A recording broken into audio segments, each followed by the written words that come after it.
Hello everyone, welcome to Saroj Mishra's YouTube channel में। YouTube channel पर आप सभी का बहुत बहुत स्वागत है। तो finally non technical popular categories undergraduate level वाली जो नोटिफिकेशन आरआरबी की तरफ से आनी थी उसकी डिटेल्ड एडवर्टीजमेंट जारी हो गई है, कल ही जारी हो गई है। सीईएन नंबर 7/2025 इस बार नोटिफिकेशन नंबर है और इसे एनटीपीसी 12th लेवल वाली वैकेंसी भी बुलाते हैं क्योंकि कोई भी 12th पास इसमें एप्लीकेशन कर सकते हैं। 12th पास में आर्ट्स साइंस कॉमर्स किसी भी स्ट्रीम से आपने पास किया हुआ है, कम से कम 12th पास किया हुआ है, तो आप इसके लिए बिल्कुल एलिजिबल होते हैं। एज क्राइटेरिया चेक करेंगे और बाकी जितनी भी जरूरी डिटेल्स हैं वो सब इस वीडियो में आपको एंड तक देखने को मिलेंगी। टोटल 56 पेजेस की एडवर्टीजमेंट है, तो मेन चीजें कवर कर लेते हैं वीडियो में। पोस्ट वाइज पैरामीटर्स दिए हुए, कमर्शियल कम टिकट क्लर्क की वैकेंसी है 21,700 की बेसिक पे। देखिए ये बेसिक पे अब कुछ मतलब नहीं रह गया क्योंकि रेलवे जो है मिनिस्ट्री ऑफ रेलवे, रेल मंत्रालय भारत सरकार के अंतर्गत आता है, मतलब केंद्र सरकार, सेंट्रल गवर्नमेंट। तो पे अलाउंसेस सारे सेंट्रल गवर्नमेंट के होंगे। और अभी आपको भी पता चल गया होगा कि 2026 से 8वां वेतन आयोग 8th पे कमीशन जो है इम्प्लीमेंट हो जाएगा। उसके हिसाब से सैलरी कम से कम 35% टू 40% तक बढ़ सकता है। तो अभी तो सैलरी चलिए ठीक है, मान लेते 45,000 होगा, बट 8 पे कमीशन आते ही ये सैलरी 50,000 हो जाएगी आराम से, इजीली स्टार्टिंग सैलरी। तो कमर्शियल कम टिकट क्लर्क की vacancy, accounts clerk cum typist की vacancy, junior clerk cum typist की वैकेंसी है और इसके अलावा ट्रेन क्लर्क की वैकेंसी है। तो ये सब में जो क्वालिफिकेशन है वो चेक कर लेते हैं। क्वालिफिकेशन लास्ट में लिखा हुआ है ना। पीडब्ल्यूडी कैंडिडेट भी बिल्कुल अप्लाई कर सकते हैं। इसमें 12th पास होना चाहिए, 50% या अबव मार्क्स, 50% या अधिक मार्क्स के साथ एग्रीगेट में जो फाइनल रिजल्ट में आपके दिखता है ना वो 50% या अधिक अंक होने चाहिए 12th में। आर्ट्स साइंस कॉमर्स इससे प्रॉब्लम नहीं है। यदि आप SC ST पीडब्ल्यूडी कैंडिडेट है या फिर एक सर्विसमैन है या फिर आपने 12th के ऊपर और ग्रेजुएशन वगैरह भी कर रखा है तो फिर 50% के कंडीशन को रिलैक्स कर देंगे। फिर 50% की जरूरत नहीं है, आपके पास जो परसेंटेज है उसके साथ आप अप्लाई कर सकते हैं। कौन अप्लाई कर सकते हैं, परसेंटेज किसके लिए नहीं है प्रॉब्लम, उनके लिए जिन जो SC ST कैंडिडेट है, पीडब्ल्यूडी कैंडिडेट है, एक सर्विसमैन है या फिर 12th से ज्यादा क्वालिफिकेशन है। बाकी सभी कैंडिडेट के लिए 50% या अधिक अंकों का कंडीशन एक रहेगा, तो इसके साथ आप आवेदन कर सकते हैं। तो अच्छा ना, आप अगर ग्रेजुएट हैं और मान लें आपने 12th में नहीं स्कोर किया है, 47% ही स्कोर किया, बट आप ग्रेजुएट हैं, तो फिर आपके लिए 50% वाला जो कंडीशन है वो रिलैक्स किया है, चाहे आप किसी भी कैटेगरी से हो। किसी भी कैटेगरी से 50% वाला कंडीशन रिलैक्स कर दिया जाएगा। 50% के बिना भी आप आवेदन कर सकते हैं अगर आप ग्रेजुएट हैं तो। बाकी थोड़ा टाइपिंग आना चाहिए, थोड़ा ये सब है अलग अलग इसके लिए, क्योंकि वो डिपेंड करता है कि अभी पोस्ट का नाम ही है टाइपिस्ट, तो उसमें आपको टाइपिंग आना चाहिए, ये सब रहेगा। चलिए, तो ये तो क्वालिफिकेशन की बात हो गई। जिसमें टाइपिस्ट वगैरह लिखा हो उसमें आपको टाइपिंग आनी चाहिए, बिल्कुल कंप्यूटर पे आनी चाहिए। इंग्लिश या हिंदी कोई भी टाइपिंग चलेगा। हाँ, लेकिन कोई सर्टिफिकेट नहीं मांग रहे हैं तो आप सीख लीजिए, बाद में भी सीख सकते हैं। शॉर्ट टर्म कोर्स कर सकते हैं, जब तक रिजल्ट डिक्लेयर होगा तब तक आप शॉर्ट टर्म कोर्स कर सकते हैं और उसका टेस्ट तो होगा। अभी चलते देख लेते हैं कि कितने पोस्ट। टोटल 3000 से ज्यादा वैकेंसी है। Railway recruitment board, government of India, ministry of railway, railway recruitment board की तरफ से सीईएन नंबर 7/2025। लेट इवनिंग 27 अक्टूबर को ही रिलीज हो गई थी नोटिफिकेशन, 27 अक्टूबर को, बट बनाने में टाइम लग गया। अभी इसके आरआरबी जो जोन वाइज वैकेंसी है, देखिए इसका इंडेक्स बनाया हुआ है इन्होंने। आरआरबी जोन वाइज वैकेंसीज अगर आपको देखना है तो पेज नंबर 31 टू 37 आप देख सकते हैं, क्योंकि रेलवे का कैसा होता है कि जोन वाइज वैकेंसीज आती है, जोन वाइज ही वैकेंसीज फिल होती है और वैसे ही फिर रिजल्ट भी आते हैं। तो इसके इस हिसाब से यदि आप देखना चाहते हैं तो 31 टू 37 एक बार देख लेते हैं। इसकी ऑनलाइन एप्लीकेशन कब से कब तक चलेगी ये भी देखेंगे। एज की क्राइटेरिया पहले चेक करेंगे, क्योंकि क्वालिफिकेशन तो हो गया कि मिनिमम 12th चाहिए। एज के लिए कट ऑफ डेट है 1 जनवरी 2026। 1 जनवरी 2026 को कट ऑफ डेट लेके आप एज की कैलकुलेशन करेंगे। 18 से 30 साल की आयु होनी चाहिए जनरल कैंडिडेट्स के लिए। अगर आप 18 टू 30 जनरल कैंडिडेट्स के लिए, अगर आप SC ST कैंडिडेट हैं तो 5 साल की ऊपरी आयु में छूट मिलेगी सीमा में। तो 18 से 35 साल तक के कैंडिडेट भी SC ST कैंडिडेट अप्लाई कर सकते हैं। 18 से 33 साल तक के OBC नॉन क्रीमी कैंडिडेट भी अप्लाई कर सकते हैं। एक सर्विसमैन है वगैरह तो उनको भी एज में रिलैक्सेशन मिली है। पीडब्ल्यूडी कैंडिडेट है तो 18 टू 40 ईयर्स तक के पीडब्ल्यूडी कैंडिडेट अप्लाई कर सकते हैं बिल्कुल। और इसी तरीके से और भी एज में रिलैक्सेशन होगी। जो महिलाएं विडो है या डाइवोर्सी वीमेन है उनके लिए एज में रिलैक्सेशन अनरिजर्व कैटेगरी के लिए 18 से 35 साल है, 18 to 35 years only for widow और divorcee women. 18 to 38 years non creamy layer female candidates के लिए है। 18 टू 40 ईयर्स SC/ST कैंडिडेट्स के लिए एज लिमिट रखी गई है। चलिए, तो ये एज की क्राइटेरिया हो गई। और इसके बाद फीस की क्राइटेरिया कुछ इस तरीके से है कि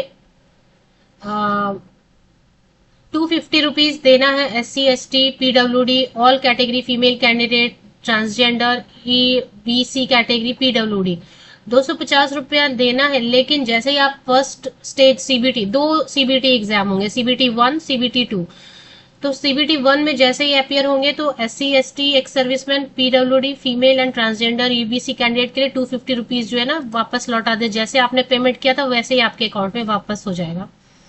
बाकी जो जनरल OBC EWS कैटेगरी के मेल कैंडिडेट है, पुरुष अभ्यर्थी है, उनको 500 रुपीज अभी पेमेंट करनी होगी। बाद में जैसे आप CBT फर्स्ट स्टेज CBT में अपियर हो जाते हैं एग्जाम में, वैसे आपको 400 रुपीज जो है ना रिटर्न कर देंगे। जैसे जिस मोड से आपने अप्लाई करते वक्त पेमेंट की थी उसी मोड से आपको वापस पैसे बैंक अकाउंट में आ जाएंगे। तो मतलब अभी तो देना है, बाद में रिफंड आ जाता है, एग्जाम में अपियर होना पड़ेगा। अब इसमें और क्या चीजें जो जरूरी चीजें वो चेक करेंगे, क्योंकि 56 पेजेस की तो आप भी कितना बैठ के इसको पढ़ेंगे। कुछ कुछ खास चीजें अगर कवर, हाँ सिलेबस एग्जाम का पैटर्न क्या रहेगा, एक CBT 1 रहेगा, उससे शॉर्टलिस्टिंग करेंगे, CBT 2 में लेके जाएंगे। देख लेते हैं। सबसे पहले मैंने आपको ये तो बताया ही नहीं कि कितने पोस्ट है किसके लिए। तो कमर्शियल कम टिकट क्लर्क के लिए 2424 वैकेंसीज है, 2424 वैकेंसीज है, 18 से 30 साल जनरल कैंडिडेट। वो एज की क्राइटेरिया मैंने पहले ही डिस्कस कर लिया है, अगर आपने नहीं देखा तो वीडियो को बैक करके देख लें। अकाउंट क्लर्क कम टाइपिस्ट के लिए 394, सभी जोन सभी RRBs मिला के। जूनियर क्लर्क कम टाइपिस्ट के लिए 163 वैकेंसीज है, ट्रेन क्लर्क के लिए 177, और सबसे ज्यादा है कॉमर्शियल कम टिकट क्लर्क के लिए 2424, जिसमें टोटल मिला के 3058 वैकेंसीज है, सभी RRBs मिला के। अब RRB वाइज देखना है तो पेज नंबर 31 पे जा सकते हो। पेज नंबर 18 पर 18 पेज नंबर पर चलते तो देख लेते हैं। इसमें जो लिखा only 1 online application through any of the official web. RRB कोई भी वेबसाइट आप चूज कर लीजिए और उसमें से एक ही एप्लीकेशन करना है, तो डबल एप्लीकेशन नहीं करना है, नहीं तो वो जो है ना रिजेक्ट हो जाएगा।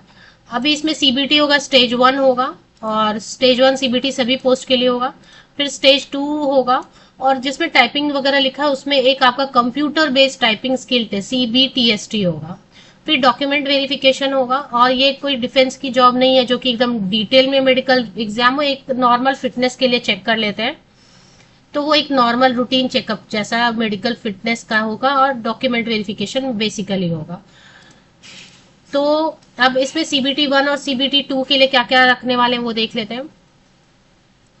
CBT 1 में कॉमन रहेगा सभी पोस्ट के लिए, और इसमें 90 मिनट्स मतलब 1 आवर 30 मिनट्स, 1.5 घंटे का time. General awareness 40 question, and maths 30 question, general intelligence reasoning 30 question, total 100 marks 100 question रहेंगे। इसमें नेगेटिव मार्किंग यस रहेगी, 1/3 जो है ना कट हो जाएगा, मतलब 3 रॉन्ग आंसर आपके हो गए तो 1 मार्क आपका चला जाएगा। तुक्के बिल्कुल नहीं लगाना है, बिल्कुल नहीं, तो जो भी सही हुआ है वो भी मार्क्स कट होने का चांस रहेगा। इसके बेसिस पे फिर जो है ना सिलेबस दिया हुआ है इन्होंने पेज नंबर 19 में। मैथ्स में क्या पढ़ना है, 10 तक का, 10 तक का जो नॉर्मल अपना NCERT की बुक से या आपके स्टेट बोर्ड के बुक से भी आप कर सकते हैं। ऑब्जेक्टिव टाइप क्वेश्चन रहेगा, वस्तुनिष्ठ प्रश्न, और हिंदी में भी क्वेश्चन रहते हैं, इंग्लिश में भी रहेंगे, है ना, बाइलिंगुअल रहता है क्वेश्चन, तो बाइलिंगुअल रहता है, हिंदी में भी आप पढ़ के आंसर कर सकते हैं।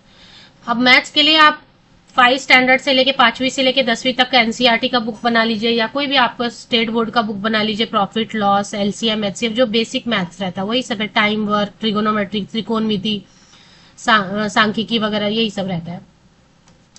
जनरल इंटेलिजेंस एंड रीजनिंग में analytical reasoning, syllogism, jumbling, Venn diagram, puzzle.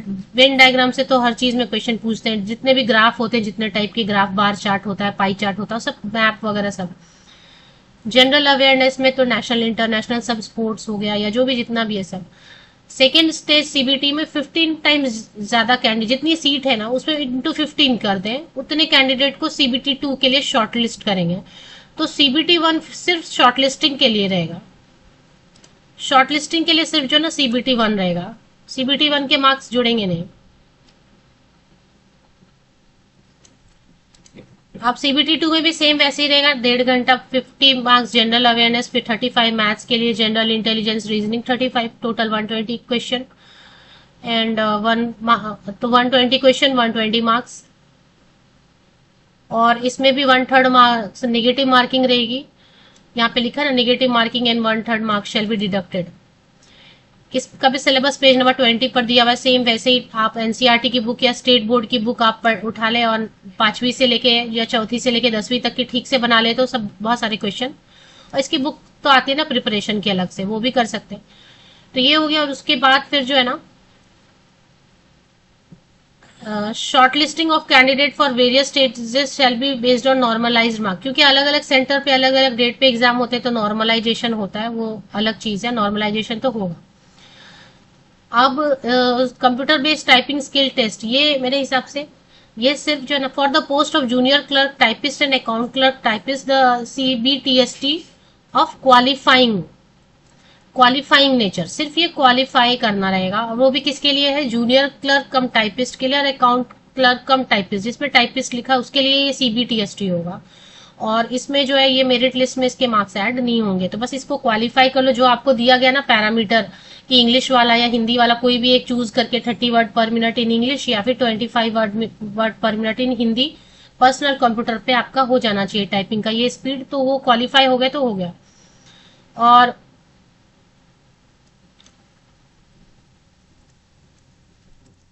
Second stage CBT के बेसिस पर ही जो है ना मेरिट लिस्ट बनेगी। तो ये हो गया।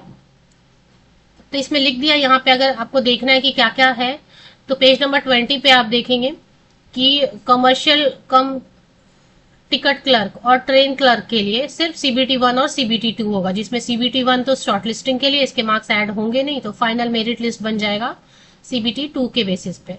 अकाउंट क्लर्क कम टाइपिस्ट और जूनियर क्लर्क कम टाइपिस्ट के लिए एक टेस्ट भी होगा कंप्यूटर पे टाइपिंग का, टाइपिंग स्किल का, वो क्वालिफाई करना होगा, उसके भी मार्क्स जुड़ेंगे नहीं। तो बेसिकली जो खास चीजें थी, अभी जैसे मैंने एक तो ओपन करके रखा है आरआरबी अहमदाबाद, आप कोई भी एक आरआरबी ओपन कर ले जहां से आप अप्लाई करना चाहते हैं। वहां पे अभी मुझे ये दिखाई दे रहा है डिटेल सेंट्रलाइज्ड एम्प्लॉयमेंट नोटिफिकेशन 7। अभी इसकी डेट क्या है वो चेक कर लेते हैं, कब से कब तक एप्लीकेशन है। तो 28 अक्टूबर आज जब मैं वीडियो बना रही हूँ तो आज ऑनलाइन एप्लीकेशन पोर्टल ओपन हो गई होगी। तो पहले आप 1 टाइम रजिस्ट्रेशन कर लेना, ओटीपी वगैरह मोबाइल वगैरह आप रेडी रखो, 1 टाइम रजिस्ट्रेशन कर लो और उसके बाद ओटीपी वगैरह जनरेट होती है, उसके थ्रू आप ऑनलाइन एप्लीकेशन प्रोसेस शुरू कर दो। तो 28 अक्टूबर से लेके आप 27 नवंबर एग्जैक्टली 1 मंथ है, इसमें डेट एक्सटेंड मोस्टली नहीं होती है। करेक्शन विंडो यस ओपन होगा 30 नवंबर से लेके 9 दिसंबर तक करेक्शन विंडो ओपन होगा और बाकी सब चीजें दी हुई हैं इसमें। अभी आपको जो आरआरबी ओपन करने का मन है वो आप देख लो, मैंने आरआरबी अहमदाबाद ओपन किया, मैं ये लिंक आपको दे देती हूँ, इससे आप अप्लाई कर सकते, जिस आरआरबी से आप अप्लाई करेंगे वो आप सर्च कर लीजिए और उस पर अप्लाई कर दीजिए। मैंने फिलहाल आरआरबी अहमदाबाद जो सबसे पहले ए लेटर से शुरू होता है अल्फाबेटिकली, तो मैंने उसको ओपन कर लिया है।